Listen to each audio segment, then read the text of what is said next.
सुवितुर्वरेण्यं भर्गो देवस्य धीमहि धियो यो नः प्रचोदयात्।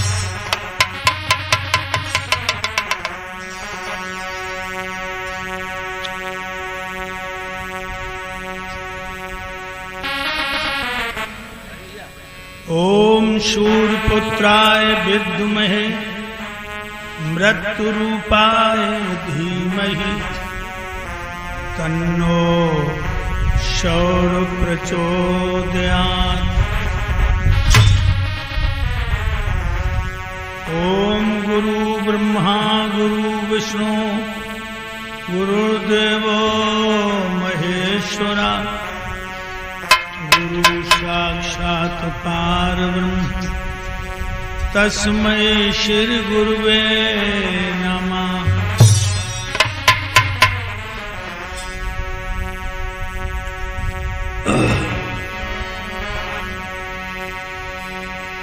ओम अंजनीजाय विद्महे वायुपुत्राय धीमहि तन्नो हनुमानः प्रचोदयात्।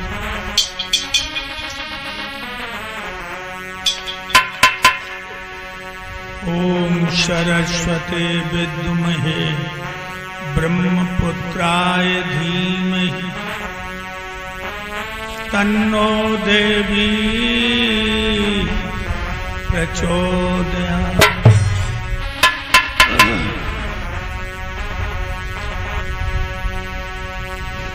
अपने अपने घरन की सब काहू को पीर, अपने अपने घरन की सब काहू को पीर, तुम्हें पीर सब घरन की धन्य धन्य रघुबीर।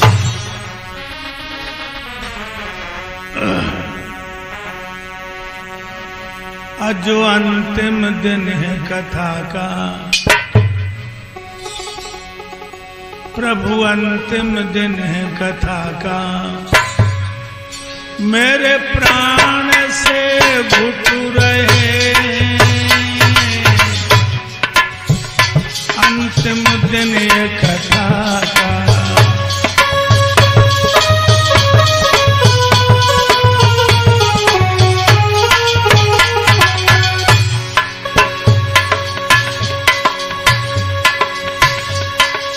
आज अंतिम दिन कथा का, मेरे प्राण से घुट रहे हैं, प्राण से घुट रहे हैं इस गाम के जितने प्रेमी, आज सबई छूट रहे हैं दिन कथा का।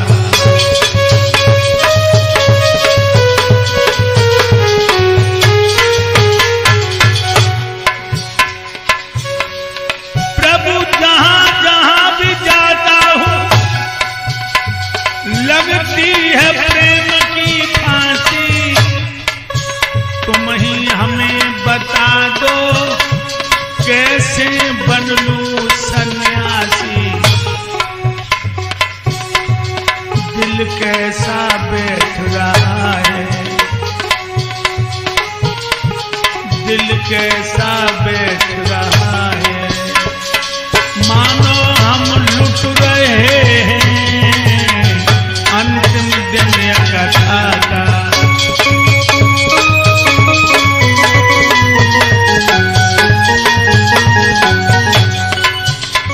मेरे प्राण से घुट रहे क्षेत्र के जितने प्रेमी, आज सबई छूट रहे हैं अंतिम दिन कथा का।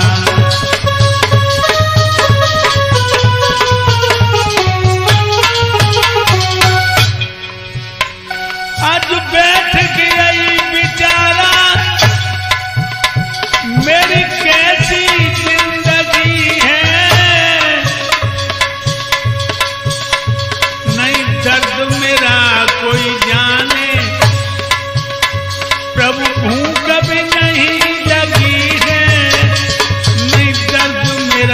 कोई जाने प्रभु भूख भी नहीं लगी है, दिल कैसा धड़क रहा है, दिल कैसा धड़क रहा है, मानो हम लुट रहे हैं अंतिम दिन कथा का। मेरे प्राण से घुट रहे हैं इस क्षेत्र के जितने प्रेमी, आज सबई छूट रहे हैं अंतिम दिन कथा का।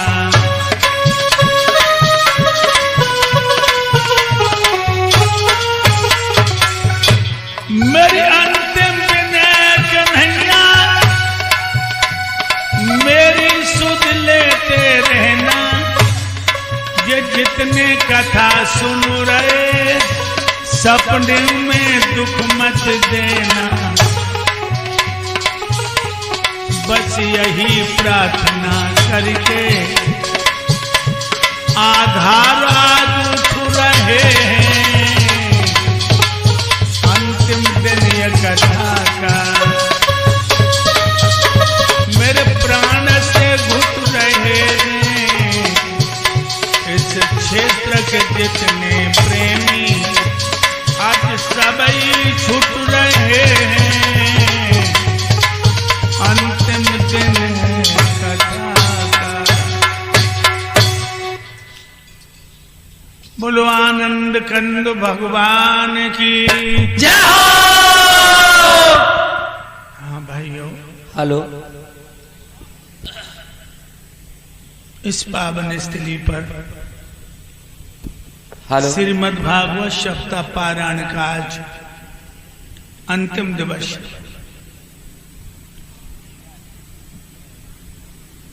भ्राता जी जिलेदार सिंह यादव, की धर्मपत्नी रामसिया यादव, हाकिम सिंह यादव, हवलदार सिंह यादव, अंकित यादव, सुभाष यादव, जिन्होंने आज अंतिम दिन का संकल्प पूर्ण करने के लिए अपने को समर्पित किया। भाइयों, भगवान का पावन अनुष्ठान जो हृदय से रचता है परमात्मा उस अनुष्ठान को पूर्ण करता है। मगर एक बात है, जब पांडवों ने यज्ञ किया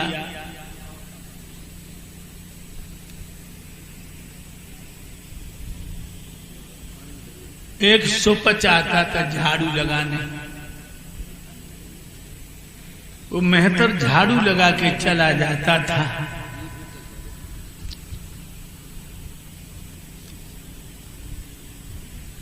जादन भोज हुआ, उस दिन वो सुपच नहीं आया। भोजन हो चुका था,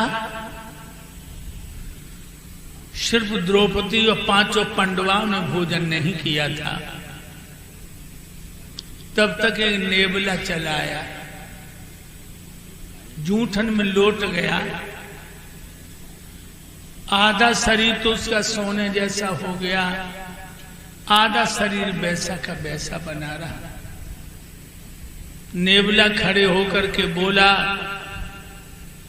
हमें तो ऋषि मुनियों ने बताया था कि पांडवों के यज्ञ में तू लौट जाएगा, जूठन में तेरा पूरा शरीर सोने जैसा हो जाएगा।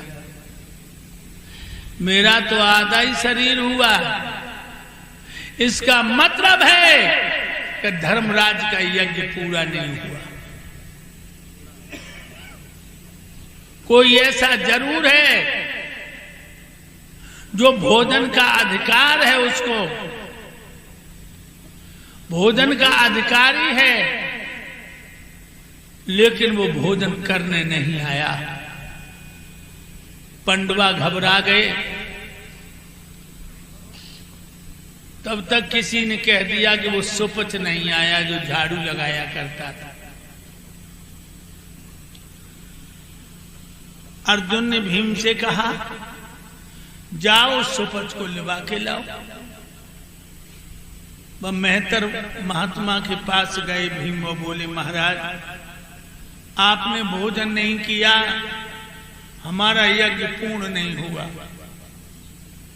भोजन करो चलकर। सुपच कहने लगा, जिसने 101 अश्वमेध यज्ञ किए हूं, हम वहां भोजन करते हैं। भीम के पसीना आएगा एक यज्ञ के मारे तो सब कचू मन निकलेगा। अब 100 यज्ञ और करें तब ये भोजन करेंगे। लौट आए। अर्जुन भी गए, नकुल सहदेव गए, धर्मराज गए, सुपच नहीं आया। सबसे पीछे गई द्रौपदी और बोली, महाराज अगर आप भोजन नहीं करोगे मेरा यज्ञ पूर्ण नहीं होगा।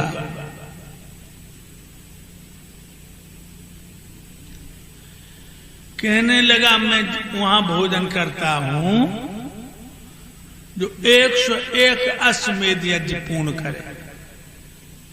तो द्रौपदी बोली, महाराज विद्वानों ने लिखा है, संत मिलन को चालिए तज माया अभिमान, और जो जो पग आंगे धरे तो कोटने यज्ञ समान।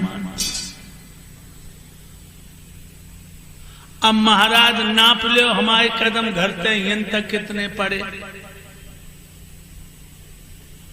हम तो करोड़ों से ऊपर यज्ञ कर चुके हैं, कर चुकी हूं आपके पास तक आने में।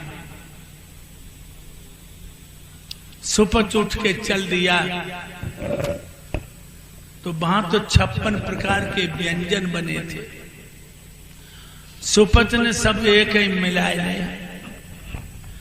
जैसे सानी लगाते हैं सब सब्जियां की, चटनी, अचार, सब्जियां, खीर सब मिला के खाने लगे। द्रौपदी की हंसी निकल गई।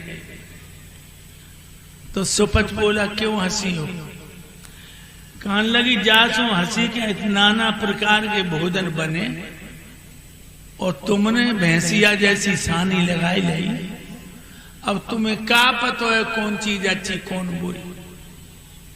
सुपच कहने लगा, हर चीज अच्छी, लेकिन जो भिंडी बनाई है उसमें नमक कम है। दंग रह गए। याद रखना भाइयों, हम और आप शादियां रोज करेंगे, भागवत रोज नहीं होती। इसलिए इस यज्ञ में अपने भाइयों से, बुजुर्गों से, फतेहगढ़ी घुटारा, सब अपने रिश्तेदारों से निवेदन करूंगा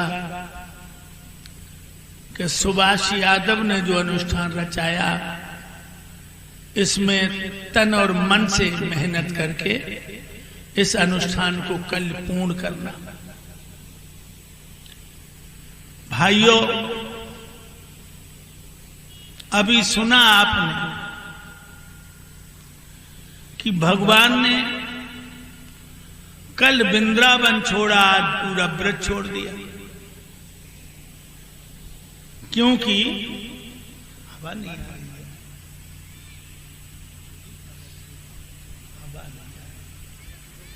हाँ ठीक है। तो भाइयों, द्वारका बसाई समुद्र के ऊपर, पानी के ऊपर मशीनें लगाकर, मशीनों पे द्वारका बनाई। और सब लोग जब द्वारका में पहुंच गए, भगवान के बड़े भैया बलराम की शादी आनर्थ देश के राजा कुकुदमी, उनके बेटे के नाम रेवत की लड़की रेवती के साथ हुआ। कन्हैया भैया भाभी की विदा करा के द्वारका में आ गए। और एक बात और बताऊं भक्तों, पहले हमारे देश में छोटे छोटे राज्य थे।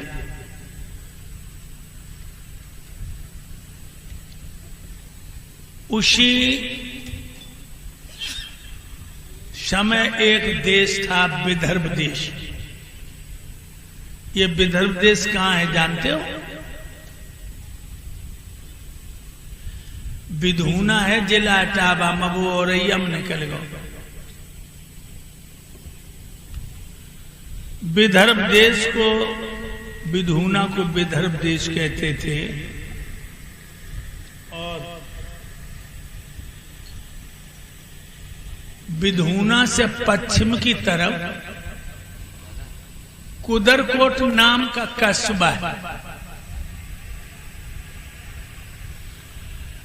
पहले इसका नाम था कुंदनपुर।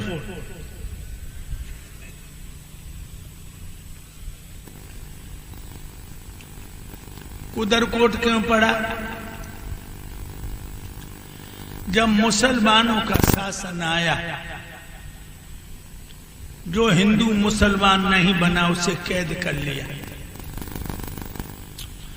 11,000 हिंदू कैद कर लिए, उनके हाथ पैर बांध के डाल दिया और 28 हाथियों की दाएं चला दी हिंदुओं पर। यानी कुदर कर दई, तब से हुई कुदरकोट। इसमें राजा भीष्मक राज करते थे।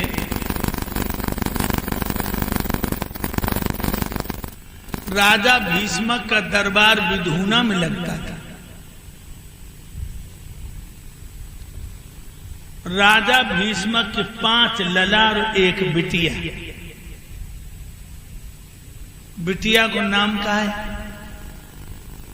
रुक्मिणी। रुक्मिणी, ये रुक्मिणी कौन है लोगों? ये त्रेता में सीता और द्वापुर में रुक्मिणी। धीरे धीरे रुक्मिणी 17 साल की हो गई। भक्तों बहुत सुंदर है। जब सखियन के बीच में चलती हैं, ऐसा लगता है कि चारों तरफ तारे, बीच में चंद्रमा। जे महीना रहे जेठ को सब लड़कियां इकट्ठी भई। एक लड़की बोली, ओरी बहना है, रात तो होते छोटी और दिन होते बड़ो। दीदी दिन ना करते तो कल खेले ही खेलो। एक लड़की बोली, खेल हम बताएं? बताओ। आंख में चोनी को खेलो। आंख में चोनी खेल जानते भक्तों? एक लड़की की आंखें बंद कर दी जाती और लड़कियां इधर उधर कमरा में छुप जाती। जो लड़की की आंखें से पट्टी बंधी, जाए पकड़ लेते ताकि आंखें बंद करी जाती। ये आंख में चोनी खेलते वो कमरू खूब लम्बोरे, खूब लम्बोरे। हमारी समय 30-35 हाथ कम को नहीं रहे। एक लड़की की आंखें बंद कर दी और लड़कियां इधर उधर छुपी तो रुक्मिणियों देखा देखी छुपी। लेकिन रुक्मिणी को बदन सूरज की तरह दमक रहा। जिस लड़की की आंखें से पट्टी बंदी वह रुक्मिणी को पकड़ लेकर और लड़कियां ठिठोली में कान लगी, अरे रुक्मिणी तू सब खेल बिगाड़ रही है। खुद पकड़ जाते मुंह पकड़ा देते, अरे पगली जब चंद बदन पे पर्दा कर, तूने तो अंधेरी रात में दोपहरी कर दी दिव्य ज्योति को फैला कर। तो रुक्मिणी बोली अपनी सहेलियों से,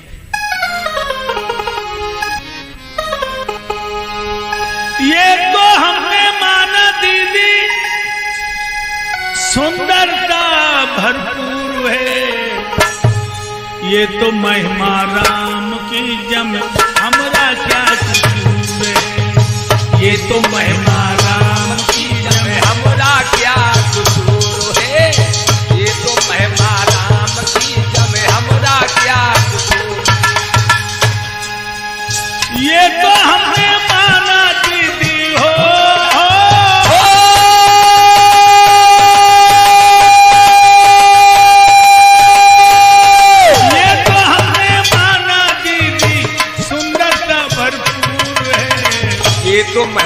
राम की जमे हमरा क्या कसूर है, ये तो महिमा राम की जमे हमरा क्या कसूर।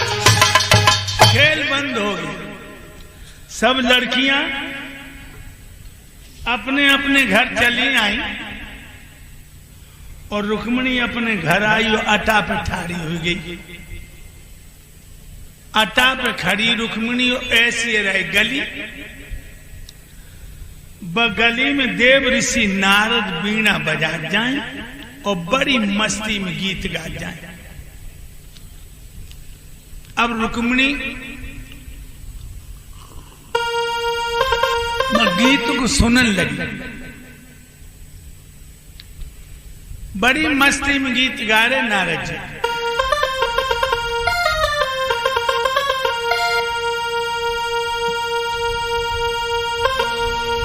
रुक्मिणी सुन रही है।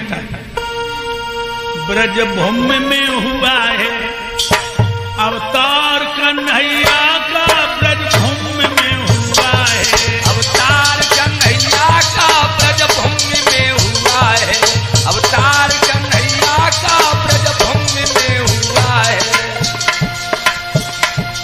ब्रज भूमि में हुआ है अवतार कन्हैया का, सौभाग्य जिसने पाया, सौभाग्य जिसने पाया, दीदार कन्हैया का सौभाग्य जिसने पाया, दीदार कन्हैया का, ब्रज भूमि में हुआ है अवतार कन्हैया का, ब्रज भूमि में हुआ है। ओ फतेहगढ़ी वालों, मेरी मानो या न मानो, रे दुनिया वालों, मेरी मानो या न मानो, तन मन से हो गया है आधार कन्हैया का, तन मन से हो गया है अवतार कन्हैया का, ब्रज भूमि में हुआ है अवतार कन्हैया का, ब्रज भूमि में हुआ है। मेरे भक्तों, जो गीत रुक्मिणी ने सुनो, इशारा करो ए बाबा यहाँ ना आओ, ए बाबा यहाँ। नारद सीढ़ियन सीढ़ियन ऊपर चढ़ गए। कालो कम्बल बिछा दिया रुक्मिणी ने।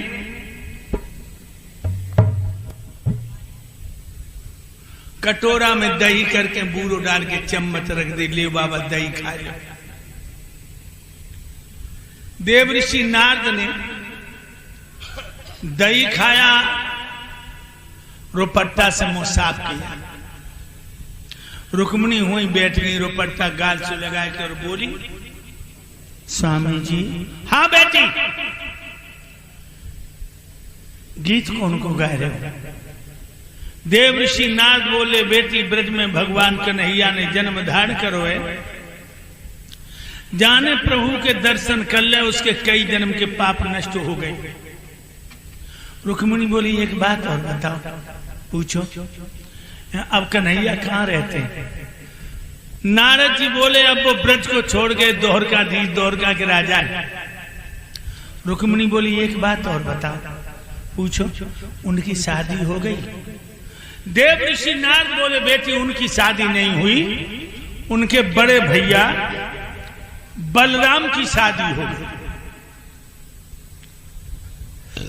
जो सुनी कि बलराम की शादी हो गई तो मन ही मन में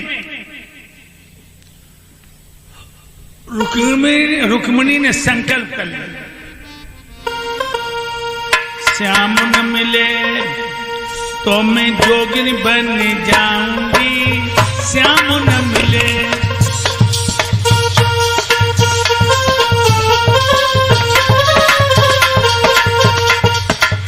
श्याम न मिले तो जोगिन बन जाऊंगी, श्याम न मिले जोगिन बन जाऊंगी, जोगिन बन जाऊंगी, सारी उमरिया की रोगिन बन जाऊंगी, श्याम न मिले।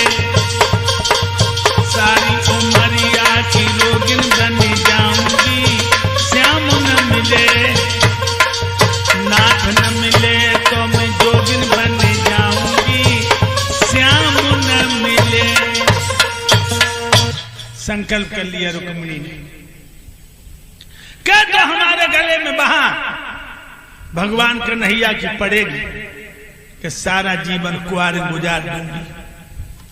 और इन रुक्मिणी की मैया ने देखो कि रुक्मिणी की चाल का जो इशारा कर रही है। एक बात और बताऊं लोगों, जो चतुर माताएं होती, चतुर, अपनी लड़की की हर हरकत पर नजर रखती। चतुर माताएं अपनी बिटिया की हर हरकत पर नजर रखेंगे।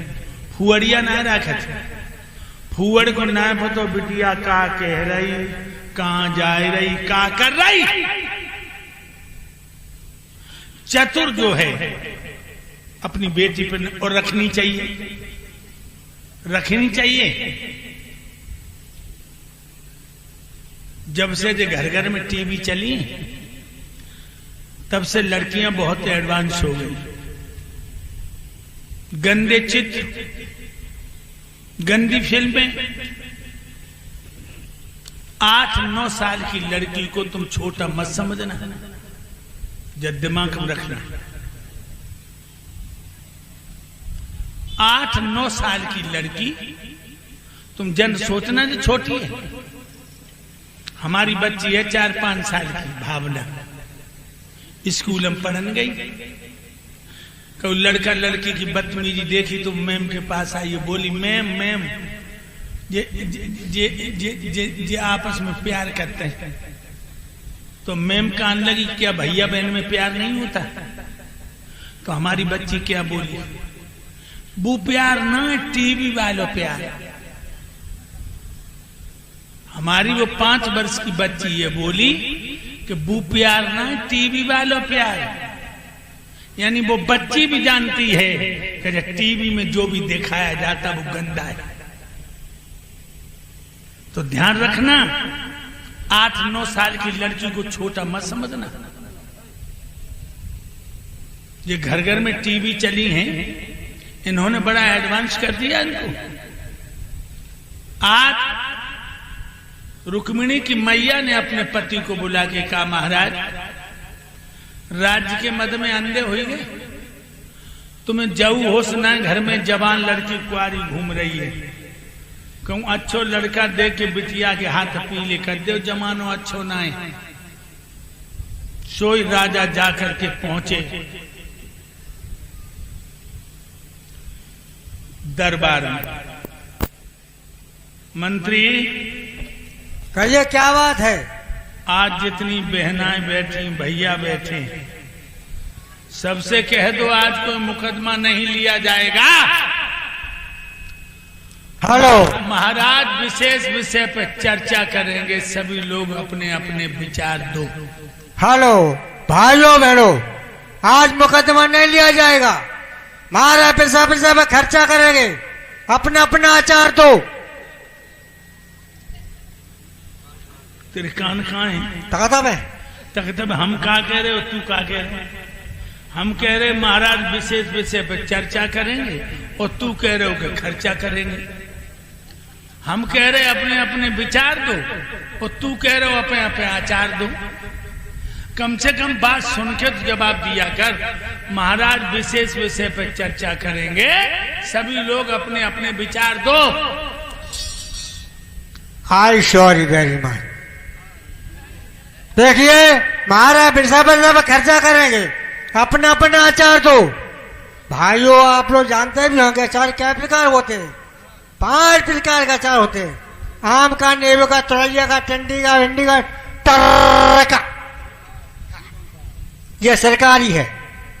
आगरे मेरा मंत्री कितना होशियार, ऐसो मंत्री जब मिलियो तो ना सुना सत्यानाश हुई।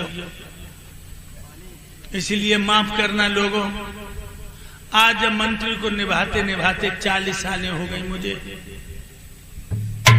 और हम ये भी जानते हैं कि 2-4 दिन का आंगा पीछा होगा हम दोनों में। 2-4 दिन पीछे आगे पीछे होके चले जाएंगे। अब मैं खुद अपनी बात कहूंगा। आप लोग जानते हो घर में जवान लड़की कुआरी घूम रही हो, माँ बाप को नींद कैसे आती। हमारी बेटी रुक्मिणी शादी के लायक हो चुकी। तुम लोगों की नजर में कोई ऐसा राजकुमार हो जो मेरी बिटिया के समान सुंदर, विद्वान, समझदार हो तो बताओ, मैं अभी राजकुमार को टीका भेजूंगा। महाराज हाँ, एक बात बताइए, जो आपकी बेटी रुक्मिणी है उसकी उम्र कितनी है? अब वो 21 साल की हो गई है। हाँ, और 25 साल का लड़का चाहिए। महाराज 25 साल का लड़का ना मिले तो 5-5 साल के 5 ढूंढे जाए तो? 5-5 साल के 5 ढूंढ लिए जाए। क्या मेरी बिटिया रुक्मिणी बच्चों गोद में खिलाएगी? अरे मुझे एक लड़का चाहिए तो मेरी बिटिया का दूल्हा बने। माफ करें महाराज, एक लड़का नजर में है। कौन है बताओ? हस्तिनापुर के धर्मराज युधिष्ठिर। महाराजा युधिष्ठिर? जी महाराज। सरदार, लड़का तो तुमने अच्छा बताया, बहुत अच्छा, बहुत सुंदर। लड़के में थोड़ी कमी न होती तो बिटिया रुक्मिणी में महाराजा युधिष्ठिर को जरूर दे देता। उनमें क्या कमी महाराज? लड़का की रोजी और रोटी का ठिकाना नहीं है। जब दुर्योधन अधिकार ही नहीं दे रहा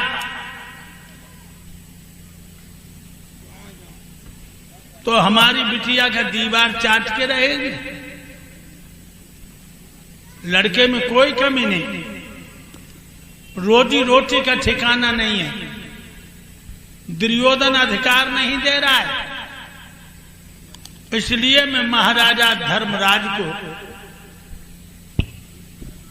अपनी बिटिया रुक्मिणी नहीं दूंगा। महाराज, अपनी बेटी धर्मराज के लिए नहीं दे रहे हो तो अपनी बेटी की शादी दुर्योधन के साथ में कर दीजिए। वो राजा है, आपकी बेटी को महाराज सारा अधिकार प्राप्त हो जाएगा। जो भैया अपने भैया के हक को हड़पना चाहता है, पंडवा हाथ पे हाथ धर के नहीं बैठेंगे। कल उनके घर में धर्मार छिड़ेगी और आज पैर की चिक चिक में हमारी बेटी रुक्मिणी को चेत नहीं आएगा। लोगों ऐसे घर में बिटिया मत डाल दीजिए जब भैया ही भैया दुश्मन हो, लड़की चैन में बहू न रह पाए। इसलिए मैं पापी दुर्योधन को तो अपनी बिटिया दूंगा ही नहीं। तो महाराज एक लड़का नजर में है। कौन है बोलो? सौंदपुर का भूप बाणासुर। बाणासुर? हाँ महाराज। बाणासुर को लड़की देने से पहले सल्फादा गोली दे दी जाए बिटिया को तो अच्छा। उसमें क्या कमी महाराज? इतनी दारू पीता, सुबह बोतल होठों से लगाता, शाम को अलग करता। कौआ कौन सी गंदी चीज है जो नहीं खा सकता, और शराबी कौन सा बुरा कर्म है जो नहीं कर सकता। इसलिए बाणासुर को बिटिया नहीं दूंगा।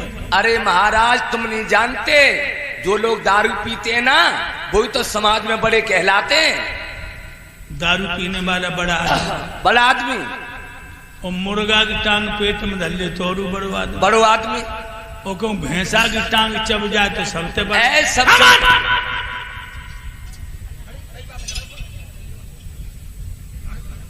शराब पीने वाला बड़ा आदमी। ये लोगों, जिला एटा में आबागढ़ है, 6वीं साल है, अभयपाल नाम के लड़के ने दारू पीकर अपनी मैया की इज्जत लूटी, अपनी मां की। जयपुर में दारू पीकर भैया ने अपनी 14 साल की बहन की इज्जत लूट कर बाकी हत्या कर दी। ग्वालियर में दारू पीकर बाप ने 14 साल की बिटिया की इज्जत लूट के बाकी हत्या कर दी। शराब पीने वाला बड़ा आदमी। लोगों, आज आखिरी दिन है भागवत का, जरा भी आंखों में पानी तो दारू को हाथ मत लगाना। एक दुष्परिणाम दारू के आधार तुम्हें बतलावी, चरक और धनमन कर भी दारू को बुरा बतावे। चरक और धनमन कर भी दारू को बुरा बतावे। चरक और धनमन कर भी दारू बुरा बतावे। लोगों, एक तरफ तो शर्म भी लगती है और एक तरफ हकीकत बताने में कोई संकोच। कुछ भागवत में बैठ के जो झूठ बोलता है वो कमीन की औलाद होता है। भागवत में बैठकर जो झूठ बोलता है वो किसी कमीन की औलाद है। जब दारू पी करके मेरे समधी ने खास अपनी बेटी की इज्जत लूटी। याद रखिए, हमारी बहू की इज्जत जो उसकी बेटी रिश्ते कलंकित कर दी, तब इन लोगों में तलाकें हुई। लोगों, ये भागवत मेरे सामने है। हमारे 3 बच्चे, 2 कन्याएं हैं। इस पापी ने मेरे घर का विनाश कर दिया। न लोगों, हेलीकॉप्टर में बिठा के लाया था, लेकिन नहीं पता था ये कुत्ता दारूबाज जाकी निगाह में बेटी बेटी नहीं। निकोबन कुर्बा का बिना आहिर कमीन कुत्ते की औलाद।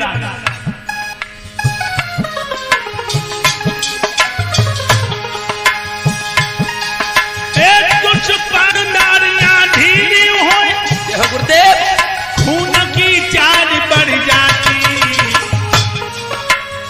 जिसके कारण हृदय पर भी बीमारी छा जाती। जिसके कारण हृदय पर भी बीमारी छा जाती। जिसके कारण हृदय पर भी बीमारी छा जाती। चेहरा हो बेकार, समय से ही पहले वो मर जावे। चरखे और गुरुदेव हमारे दारू को बुरा बतावे। ये चरखे और गुरुदेव हमारे दारू को बुरा बतावे। प्राण वायु की चाल तन में सही नहीं हो पाती। पाचन शक्ति मंद खराबी आमाशय में आती।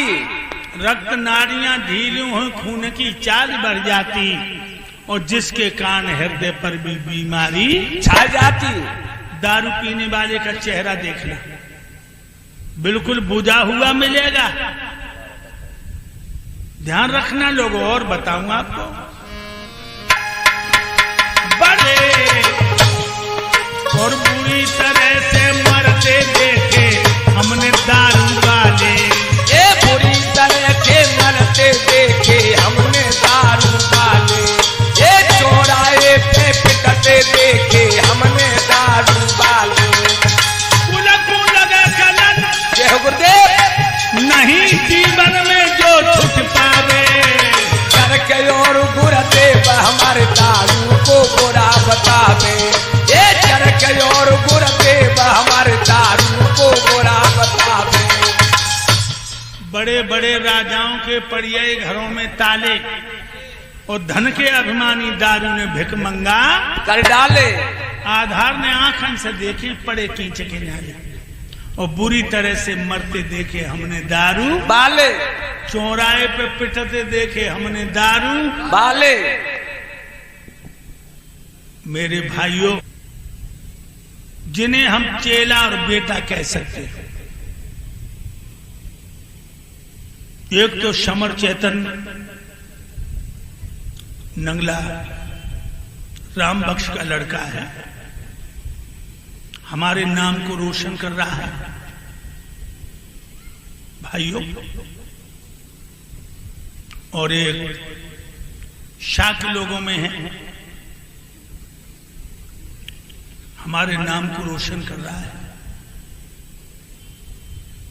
ऐसे 2-4 बालक। और भाइयों, इन्हें हमने इंसान बना के भेजा था, कीड़े बन गए। इसलिए मैं तुमसे एक बात कहूंगा, ये बहुरुपिया जो हमारे नाम से रोटियां खा रहे हैं, कभी इनको बहन बेटियों में भोजन मत कराना। दारूबाज की कोई न बहन है, न बेटी है, न मां। भाइयों, ये मत सोच लेना कि पीला दुपट्टा डाल लिया तो विद्वान हो, नहीं। शराब पीने वाला कोई विद्वान नहीं होता है, और वेद शास्त्र ग्रंथों का इनको ज्ञान नहीं होता है। ये वेद शास्त्र ग्रंथों का इनको ज्ञान नहीं होता है। ये वेद शास्त्र ग्रंथों का इनको ज्ञान नहीं होता है। भले मुझे दुनिया का ड्रामा बना के चलते हैं,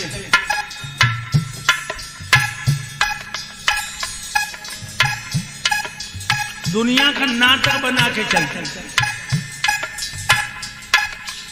ये शास्त्री तो लगते नहीं।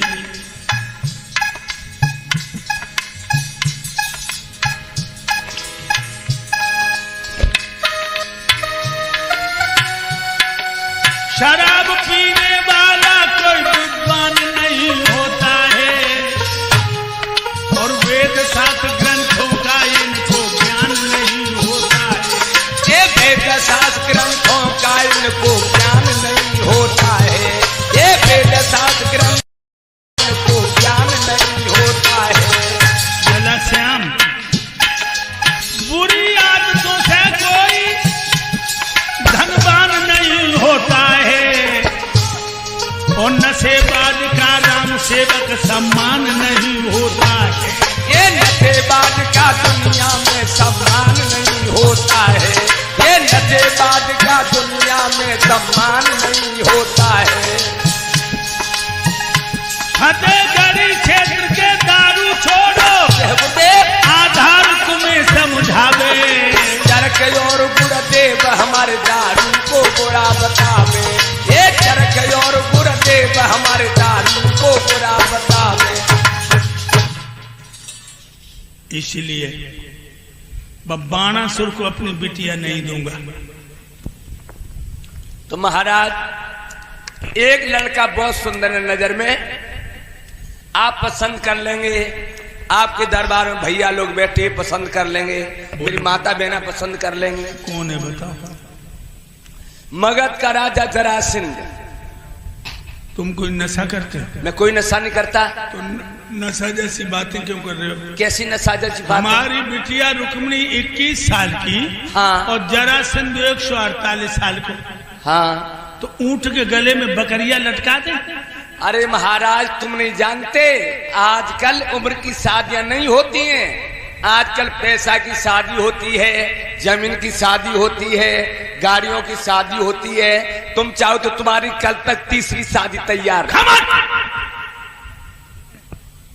बड़ा मौका है तू, गोविंदा से लग रहे हो। चुप। मरघट कह रहा है इधर आ जाओ, और वो कह रहा तीसरी शादी। बेटा रुकमेश, कहिए क्या बात है? बहुत देर से तुम मेरी तरफ देख रहे हो। हाँ, तुम्हारी नजर में कोई ऐसा लड़का है जो तुम्हारी दीदी का दूल्हा बने? हाँ हाँ, बोलो। कन्हैया द्वारकाधीश। भगवान द्वारकाधीश। हाँ, तूने तो मेरे दिल की बात छीनी। लोगों तालियां बजा के मेरे बच्चे का स्वागत कर। वास्तव में हम यही चाहते थे कोई यदकुल भूषण कृष्णचंद्र वासुदेव का नाम ले दे। अभी पंडित नाई को बुलाओ और द्वारकाधीश को टीका भेजो। भगवान कन्हैया दूल्हा बन के आएंगे, हमारे परिवार का उद्धार हो जाएगा। पिताजी, बेटा रुकुम। इस सभा में तालियों की गड़गड़ाहट कैसे हो रही है? बेटा जिन जिन लोगों ने तालियां बजाई इनके मुंह में 2-2 रसगुल्ला दे दो जी, और जिनने ताली नहीं बजाई इनके मुंह में ईंट फोड़ो। इसका क्या मतलब है पिताजी?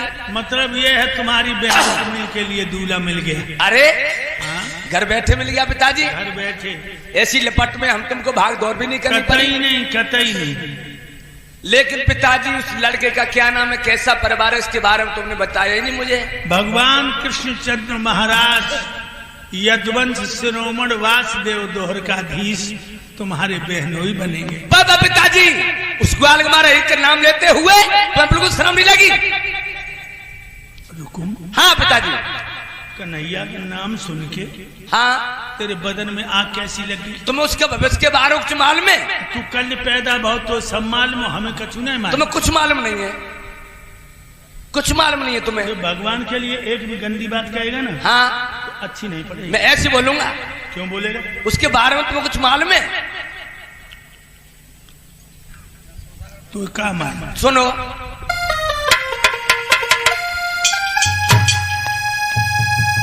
11 साल तक नंद के घर गयन से गुजर चलाता रहा, ना पाक मलिक छय हीरों का वो झूठा मीठा खाता रहा।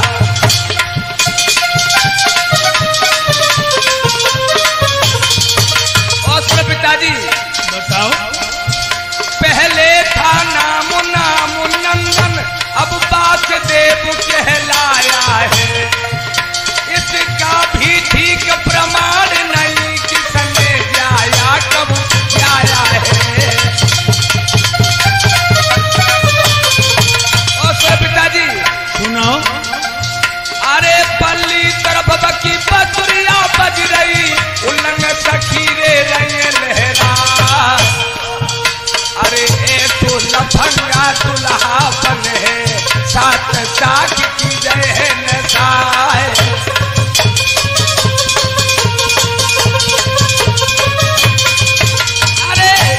लफंगा दुल्हा बने बबला फूट गई है भोरा।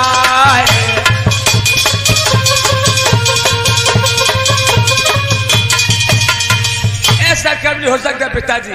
वो अहीरों के घर में जाकर के जूठा मीठा खाता रहा हो, उसके लिए मैं अपनी बहन रुक्मिणी कभी नहीं दे सकता। रुकुम। हाँ पिताजी। कन्हैया के लिए इतने गंदे शब्द कहने में तेरी जीभ नहीं जली? क्यों क्यों जल जाएगी? तू होता कौन है? क्या मतलब? मैं लड़की का बाप हूं, मैं जब भेजूंगा तब मेरी बेटी जाएगी। मैं लड़की का बड़ा भाई हूं पिताजी। अभी तक मर गए? हम मरे नहीं थे। है? तुमने हमसे कभी पूछा? तुमने हमसे कभी पूछा? क्या पूछता? क्यों नहीं पूछते तुम? क्या पूछते बता?